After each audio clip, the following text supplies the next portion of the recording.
Il y a un arrivage là qu'on appelle de ça, voilà ça. C'est ça ici. Dans bientôt, on va compter le nombre de cadavres ici.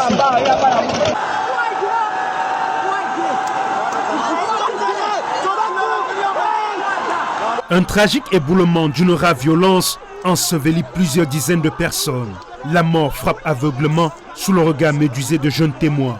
Le bilan provisoire de cette tragédie fait état de 107 victimes, parmi lesquelles 4 ressortissants camerounais.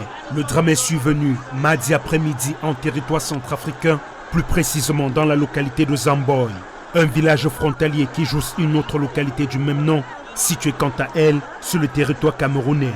Le gouverneur de la région de l'Est, Grégoire Vongo, apporte des précisions sur les circonstances de cette catastrophe qui engloutit une centaine de vies. Manifestement, il y aurait eu plusieurs morts et de nombreux blessés, dont des ressortissants camerounais. Il faut que je clarifie la situation. Le drame ne s'est pas produit en territoire camerounais, il s'est produit en territoire centrafricain. Deuxièmement, puisque c'est des villages voisins, il y a quelques Camerounais qui sont concernés. Les dispositions sont prises pour que ces Camerounais soient accueillis dans leur pays s'ils le veulent et qu'ils soient soignés s'ils sont blessés, que les 3, 4 ou 5 morts qui ont été enregistrés soient inhumés dans les conditions idoines. Sur ce site d'orpaillage, des milliers de jeunes affluent quotidiennement en quête du précieux métal jaune.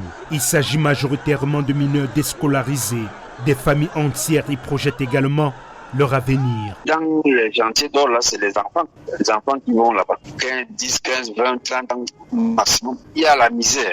Pour se dire cette vérité, il y a la misère ambiante dans notre localité. Et dès qu'on dit qu'on a trouvé un point où il y a de l'or quelque part, c'est la ruée. Les écoles et les CS et les collèges sont désertés. C'est comme si c'est un gain facile parce que vous pouvez aller aujourd'hui, vous lavez le gravier et vous vous retrouvez partiellement avec 500 000, 300 000, un enfant de 15, 20 ans.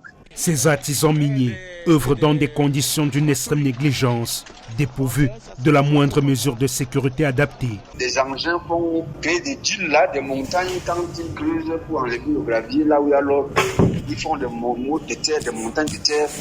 Et maintenant, les gens viennent exploiter, donc viennent laver les terres là qui sont sur les montagnes de terre là. Ils viennent laver, ils prennent ça, ils lavent pour trouver les quelques poudres d'or. L'excès de pluie, ça a rendu cette montagne de terre mobile, comme ils ne faisaient que creuser en bas, ça a rendu ça mobile et puis c'est comme ça qu'après une grande pluie, donc ça a créé cet éboulement. Alors que les opérations de recherche se poursuivent activement sur le site aurifère, le procureur de la République, près le tribunal de grande instance de Babois, vient d'ordonner l'ouverture d'une enquête judiciaire afin de faire toute la lumière sur ce drame. Telle est la substance d'un communiqué de ce magistrat signé ce 19 août 2026.